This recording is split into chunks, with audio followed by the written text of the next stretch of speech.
할렐루야, 반갑습니다. 오늘도 하나님의 말씀을 나누기를 원합니다. 오늘 말씀은 요한복음 11장 17절로 44절의 말씀을 가지고 믿음으로 기적을 이라고 하는 제목입니다. 오늘 본문 말씀에 예수님께서 행하신 기적 중에 기적을 일으킨 사건이 오늘 본문에 소개되고 있습니다. 죽어서 나흘이나 지난 나사로를 예수님께서 살린 사건이 오늘 본문에 기록되어 있습니다. 여러분, 기적이 무엇일까요? 국어 사전적 의미를 찾아보면 자연의 법칙을 초월해서 사람의 생각이나 심으로는 도저히 파악할 수 없는 불가사의한 현상이라고 국어사전은 정의하고 있습니다. 그러면 기적이란 불가사의한 놀라운 일이라는 거예요. 그러면 오늘도 기적은 일어나고 있다는 것을 분명히 저는 믿습니다. 그래서 이 기적은 분명히 오늘날도 일어나고 지금도 주 안에서 기적이 수많이 일어난다는 것을 우리는 믿고 삽니다. 지금도 홍해바다가 갈라지고 지금도 여리고가 무너지고 기적은 일어나고 가나안 땅을 향해서 천국을 향해서 달려가는 모든 사람들에게 하나님의 역사가, 하나님의 기적이 일어난다는 사실을 저와 여러분이 깊이 깨닫고 그것을 믿음으로 받아들여야 한다는 겁니다. 오늘 요한복음에는 예수님의 기적이 7가지가 기록이 되어 있습니다. 이 첫째는 이 가나안 혼인잔치에서 물이 포도주로 변하게 만드신 기적이 기록되어 있습니다. 예수님은 생명의 근원이 되시고 기쁨의 근원이 되신다는 사실을 가르쳐주고 있는 겁니다. 두 번째로는 관원의 아들을 고치신 기적인데, 이 왕의 신하가 아들이 병이 들었으니 가버나움으로 가서 병을 고쳐달라고 하자 내 아들이 살아났다고 이야기를 해 주십니다. 그 신하가 주의 말씀을 믿고 떠나니까 예수님은 가나에서 가버나움에 있는 관원의 아들을 말씀으로 치유하셨다는 사실이에요. 이것은 인간의 연약함과 육신의 질병과 모든 필요를 채워주시는 분이 바로 우리 주 예수 그리스도라는 겁니다. 세 번째로 기적은 38년 된 병자를 고치신 기적입니다. 우리가 아는 대로 베데스다 못에 38년 된 병자에게 일어나 내 자리를 들고 걸어가라 말씀하시면서 그 38년 된 그 병자를 일으키신 기적인데, 좌절과 절망에 쌓여서 포기할 수 없는 인생도, 포기할 수밖에 없는 인생도 예수 그리스도께 나가면 구원받을 수 있다는 사실을 알려주고 있는 겁니다. 네 번째로 오병이의 기적, 우리가 너무 잘 알고 있는 기적 중에 기적, 오병이의 기적입니다. 이 기적은 예수님께서 사람이 떡으로만 사는 것이 아니라 하나님의 말씀, 즉 생명의 떡이신 예수 그리스도 없이는 우리가 살 수 없는 존재라는 사실을 가르쳐주고 있습니다. 다섯 번째는 예수님이 물 위를 걸어가신 기적입니다. 자연을 다스리는 권세, 자연도 예수님 앞에는 순종하고 복종하는 것을 보여주기 위한 기적이고, 그리고 여섯 번째는 날 때부터 소경된 자를 치유하신 기적이 기록이 되어 있습니다. 우리에게 빛을 비추어 주셔서, 오직 빛을 비추어 주시는 분은 예수 그리스도 한 분뿐이라는 거예요. 그리고 일곱 번째는 나사로를 살리신 기적입니다. 오늘 본문은 예수께서 죽은 지 사흘이나 나흘이나 되는 그 나사로 다시 살리신 놀라운 기적 사건을 다루고 있는데, 재밌는 것은 유대인들이 예수님을 잡아 죽이려고 할 때가 언제냐면 바로 나사로를 살린 직후부터 유대인들이 예수님을 죽이기로 결정한, 바로 이날 결정했다는 거예요. 53절에 보면 이날부터 저희가 예수를 죽이려고 모의하니라.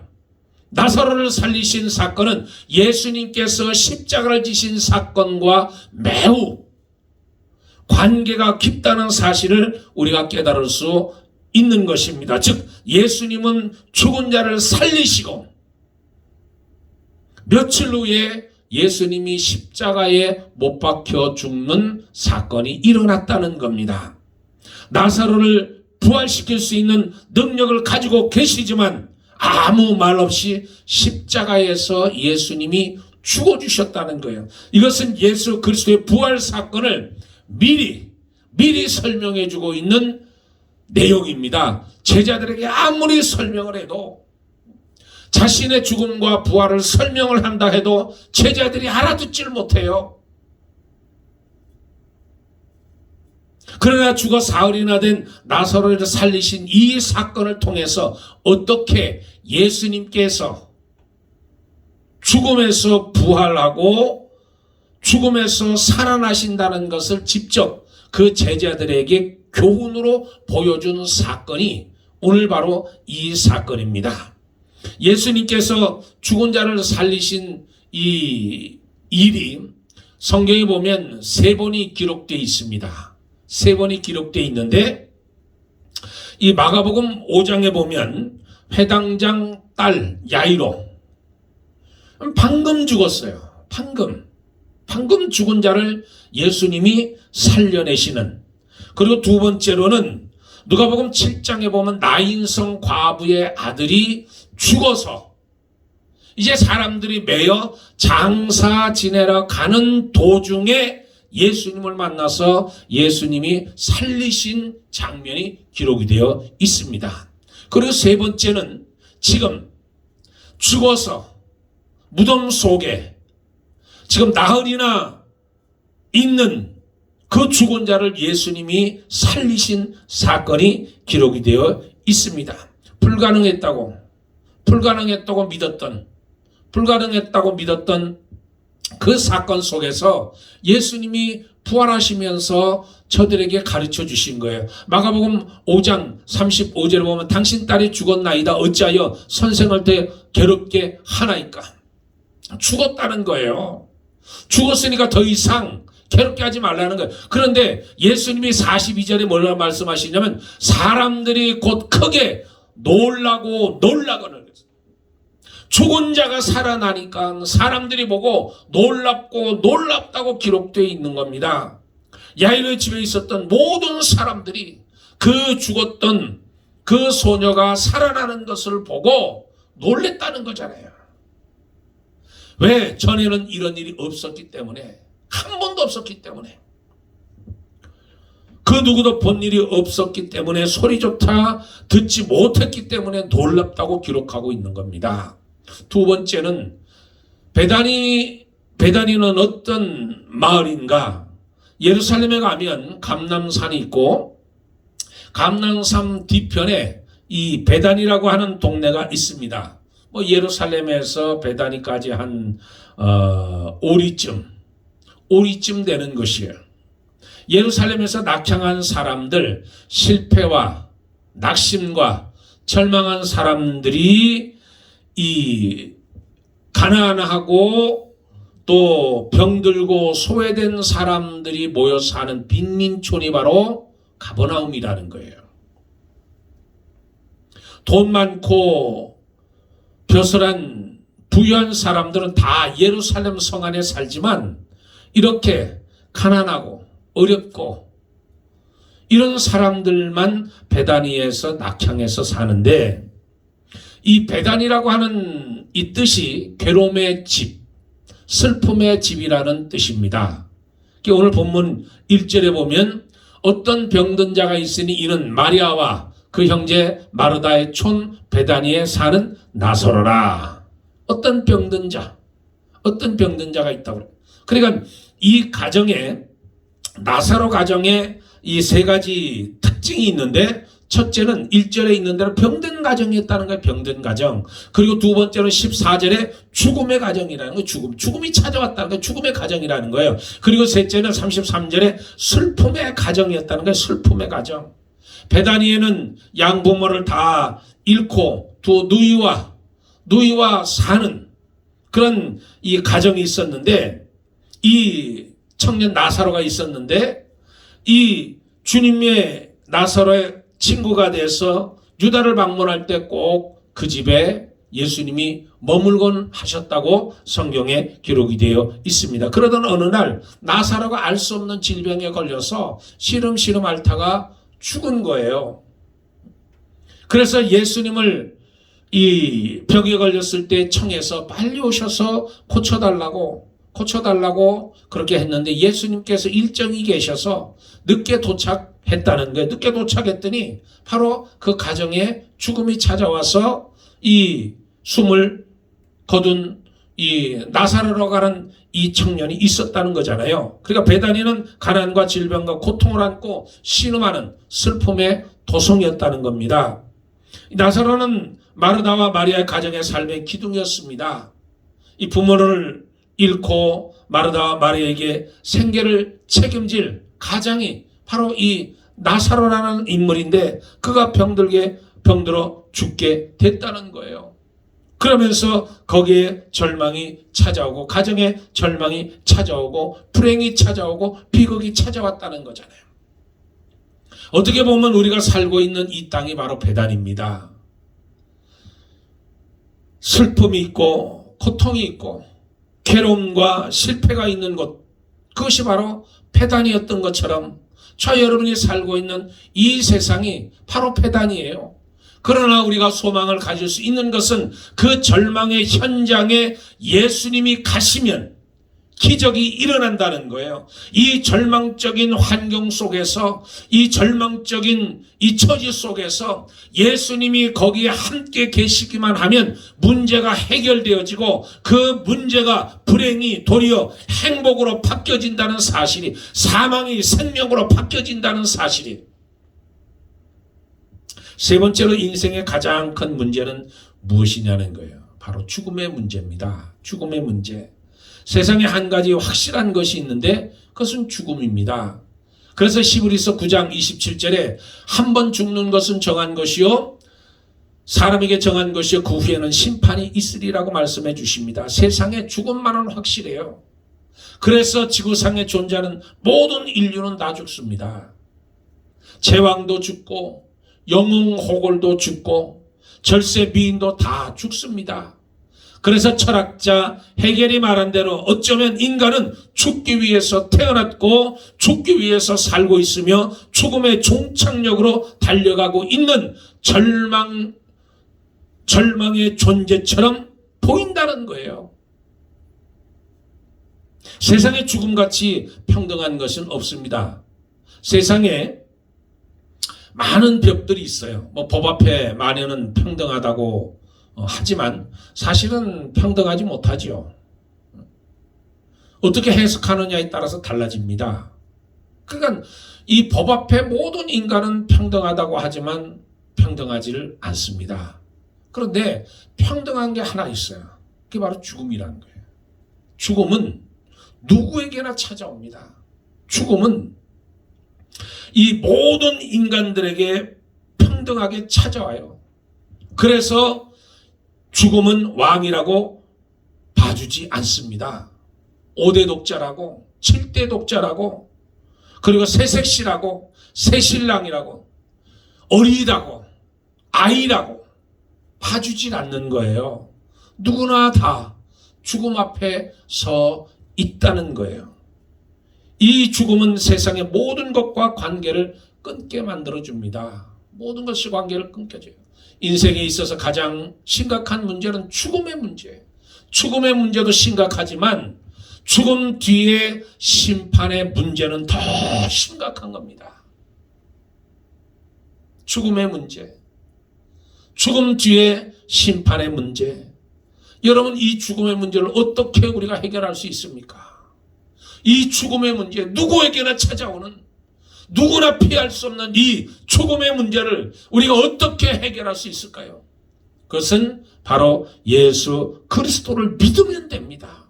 간단해요. 진리는 간단한 겁니다. 내가 곧 길이요 진리요 생명이니 나로 맘지 않고는 아버지께로 올 자가 없다. 죽음의 문제를 해결하는 방법은 오직 하나, 예수 믿으면 됩니다. 예수 믿으면. 그래서 성경은 요한복음 3장 16절에 하나님이 세상을 이처럼 사랑하사, 하나님이 세상을 이처럼 사랑하사, 사도행전 4장 12절에 다른 이로는 구원을 얻을 수 없는 천하 인간에게 구원받을 만한 이름을 주신 적이 없다는 거예요. 그리고 사도행전 16장 31절에 주 예수를 믿으라. 그리하면 너와 내 집이 구원을 받으리라.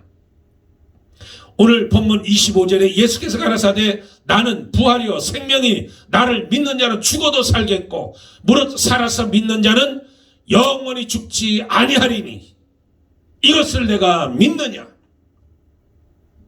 마르다는 지금 예수님을 알고 있고 믿고 있으나 지금 예수님의 부활이요 생명이라는 것을 믿지 못하고 있다는 거예요. 마지막 날에 부활 때는 죽은 자와 산 자가 다 부활합니다. 그러나 예수님 말씀에 이 부활의 본체는 바로 나다. 내가 있는 이 자리가 부활이 일어난다. 내가 있는 이 자리에서 죽은 자가 살아난다.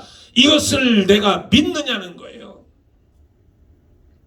마르다야, 내 오라비가 죽었느냐? 죽어도 내가 생명이기 때문에 산다는 겁니다. 살아서 나를 믿는 자는 영원히 죽지 않는다고 하셨는데 죽음을 보지 않고 영원히 산다는 뜻을 가지고 있는 거예요. 오늘 본문 43절에 우리 주님이 죽은 나사로를 부르시고 계시는 겁니다. 이 말씀하시고 큰 소리로 나사로야 나오라 부르시니, 나사로 부르시는 거예요. 나사로의 뜻은 하나님의 도움, 하나님께 도움을 받은 자. 그러니까 예수님께서 무덤에서 부르시는 거예요. 나오라고. 나사로의 무덤 앞에 서서 예수님은 돌을 옮겨 놓으라고 하시고 하나님께 감사 기도를 드리고 나서 큰 소리로 나사로야 나오라. 밖으로 나오라. 이 소리는 사망을 호령하는 소리입니다. 이 소리는 생명을 호령하는 음성이고 이 호출은 절대권위의 하나님의 음성이라는 거예요. 죽은 지 나흘이나 되어 썩은 냄새가 나는 나사로에게 생명 자체이신 주님의 명령 앞에 나사로는 무덤에 나올 수밖에 없는 거예요. 나사로 나올 수밖에 없는 거예요. 부활의 생명을 입고 나사로는 수족을 베로 동인채로 무덤에서 나왔습니다. 부활이요 생명이신 주님의 명령에 나사로는 그냥 무덤에 누워 있을 수가 없기 때문에 나오는 거예요. 네 번째로 예수님의 눈물의 의미는 무엇이냐는 것. 33절에 예수께서 그의 우는 것과 또한 온 유대 사람들이 우는 것을 보시고 심령에 통분이 여기고 민망히 여기사 예수께서 일생 동안 3번 눈물을 흘리셨습니다. 3번. 겟세마네 동산에서 예수님이 통곡하셔 우셨고 히브리서 5장 7절에 예루살렘 성 멸망할 것을 보시고 우셨어요. 누가복음 19장 41절에 오늘 본문에 나오는 나사로 죽음의 무덤 앞에서 예수님이 우셨다는 거예요. 그리고 베다니, 5번째 베다니의 기적은 어떻게 일어났을까요? 베다니의 기적은 주님이 수족 베다니 마을에 찾아오신 예수님이 찾아오심으로 기적이 일어났습니다. 예수님은 성경에 보면 어느 가정에 신방을 많이 하신 가정, 예수님이 많은 집에 들어가신 기록은 많이 없습니다. 여기 성경에 보면 예수님이 삭개오 집에 하룻밤 머무셨고 그리고 베드로 집에 들어가서 병들어 있는 장모를 고쳐주신 사건이 있고 그리고 백부장 하인을 고쳐주기 위해서 예수님이 백부장 집으로 들어간다고 말씀하셨을 때 예수님께서 그 백부장이 말씀만 하시옵소서. 말씀만 하시면 내 하인이 고침을 받겠나이다. 그래서 예수님이 들어가지 못하신 기록이 있고, 오늘 성경에 보면 베다니 마리아 집에 예수님이 자주 가신 기록이 있습니다. 다시 말하면 예수님께서 가장 신방을 많이 하신 가정이 바로 나사로 가정인데, 주님이 가시면 죽은 자도 살아나는 기적이 나오는 거예요. 죽은 자도 살아나는. 죽은 나사로가, 그것도 무덤에 장사된 나사로가 주님의 무덤에서 나오라는 말씀으로 벌떡 일어났다는 거예요. 그러니까 예수님이 모신 가정, 예수님이 모신 가정이 얼마나 복된 가정이라는 거예요. 그러면 왜 이 베다니의 나사로의 집에 예수님이 자주 가셨을까? 그것은 옥합을 깨뜨린 마리아의 귀한 믿음을 보시고 기뻐하셨다는 거예요. 2절에 보면 이 마리아는 향유를 주께 붓고 머리털로 주의 발을 씻겼던 자여 병든 나사로는 그의 오라비러라. 이 예수님께서 신방을 갈 때 그 마리아가 예수님 머리에 옥합을 부어서 깨뜨려서 옥합을 부었고 자기 머리털로 예수님의 발을 씻긴 사건이 있었습니다. 그때 이 성경에 보면 이 하루 노동자가 일꾼이 일해서 받는 그 돈이 얼마냐면 이 한 데나리온씩 임금으로 주었다는 기록이 있어요. 그러니까 여기에 이제 가룟 주다가 팔아서 가난한 사람에게 주지 왜 낭비하느냐.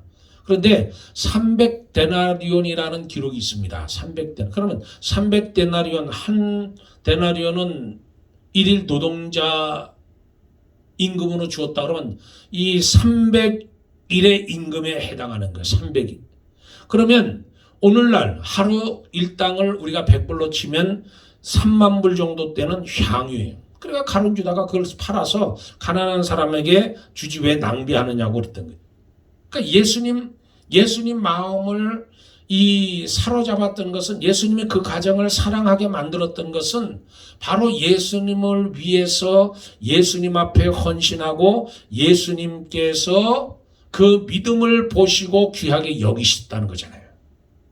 그러니까 하나님은 하나님을 사랑하는 사람이 그 가정에 한 명만 있어도 그 가정을 하나님이 축복하시고 그 가정을 하나님께서 돌아보신다는 거잖아요. 그러니까 아브라함을 보세요. 이 아브라함의 믿음 하나를 보고 그 가문 전체를 축복하셨습니다. 그 가문 전체를.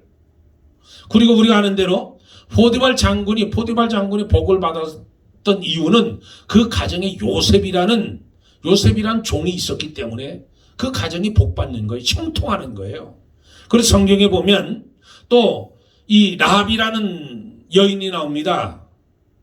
여리고 성에 거주했던 이 라합이 하나님을 믿고 하나님에 대한 경외, 하나님에 대한 두려움, 하나님을 섬기고자 하는 마음이 있었기 때문에 정탐꾼을 숨겨주면서 그 라합 한 사람을 통해서 그 가정 전체가 구원받는 거잖아요.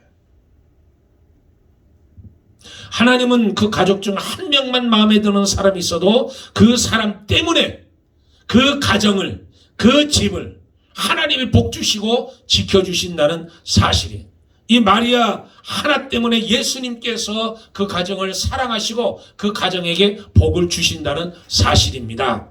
또 순종하는 믿음을 가진 마르다가 있었다는 거잖아요. 8절에 보면 라삐여 방금도 유대인들이 돌로 치려 했는데 또 그리로 가려 하시나이까. 이 말이 무슨 말이냐면 예수님 제자들이 이 베다니로 가는 것을 막고 나서는 거예요.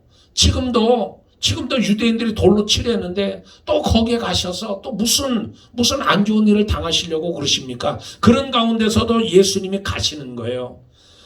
이걸 하나만 봐도 예수님이 나사로 가정을 사랑하는 것을 알 수 있었습니다. 죽은 지 나흘이나 됐어요. 죽은 지 나흘이나 됐는데도 불구하고 예수님께서 이때 마리아가 마르다에게 예수님을 말씀하시는 거예요. 그 마르다가 얘기하잖아요. 21절 22절 주께서 여기 계셨더라면 내 오라비가 죽지 아니하였겠나이다. 그러나 나는 이제라도 주께서 무엇이든지 하나님께 구하는 것을 하나님이 주실 줄 믿나이다.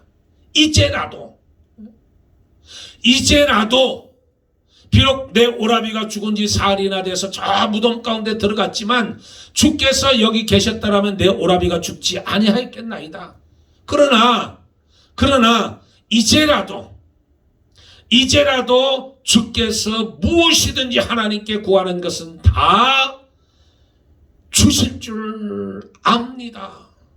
그 고백이에요. 그러니까 예수님께서 그 마르다의 이제라도 그 고백을 들으시고 예수님이 말씀하시잖아요. 돌을 옮겨 놓으라. 내 말이 내가 믿으면 하나님의 영광을 보리라고 하지 않았느냐. 옮겨 놓으라. 마르다가 예수님의 말씀을 듣고 그리고 그 돌을 옮겨 놓는 거예요. 무덤에 돌을 옮겨 놓는 거예요. 예수님이 말씀하시잖아요. 예수님께서 나사로야 나오라 하니까 죽은 자 가운데서 사흘이나 되고 냄새가 썩어서 냄새가 나는 그 시체가 살아나는 거예요. 일어나는 거예요. 기적은 기적을 기대하는 사람에게 일어납니다. 기적은 기적을 믿는 사람에게 기적이 일어납니다. 오늘 마리아 같은 이런 신앙을 가지고 있는 마르다 같은 신앙을 가지고 있는 사람이 교회 안에 있어야 돼요. 가정 안에 있어야 돼요. 사회 안에 있어야 돼요. 국가 안에 있을 때 그 가정과 교회와 나라와 국가가 든든히 서간다는 거예요. 하나님의 능력 안에서 이제라도 하나님께서 함께 하시면 내가 곤고가 내가 환난이 어려움이 어떤 처지에 있든지 간에 이제라도 하나님께서 나와 함께 하시면 이제라도 예수님이 나에게 임하셔서 내 속에 계셔서 나를 붙들어 주신다면 성령이 나를 이끌어 가신다면 이제라도 하나님의 역사가 하나님의 기적은 오늘도 내 심령 속에 여러분의 심령 속에 여러분 자녀 속에 여러분 가정 속에 여러분이 거하는 그 공동체 속에 우리 교회 속에 사회 속에 이 국가 속에 놀라운 역사로 이루어질 줄 믿습니다. 할렐루야. 기도하겠습니다. 오늘 12장 2절에 나사로는 예수와 함께 앉은 자 중에 있더라. 예수님을 위한 잔치자리 예수님과 함께 앉아 있었습니다. 나사로는 죽었던 사람이 다시 예수님을 만나 살아있는 사람, 부활의 산 신앙을 체험을 가진 간증자였습니다. 오늘도 저희들 이 놀라운 기적 가운데 살아가는 저희들이 되게 도와주시고 믿음으로 오늘도 기적을 이루며 마리아처럼 마르다처럼 아버지 하나님 하나님의 기적을 믿고 하나님의 주권을 믿고 오늘도 소망 가운데 살아가는 저희들이 될 수 있도록 하나님 역사하여 주시옵소서. 할렐루야. 감사하며 우리 주 예수 그리스도 이름 받들어 기도드리옵나이다. 아멘. 할렐루야. 감사합니다. 오늘 한 주간도 여러분 가정 속에 자녀 속에 여러분 심령 속에 우리 주님의 교회 속에 하나님의 역사가 일어나길 주의 이름으로 축복합니다. 감사합니다.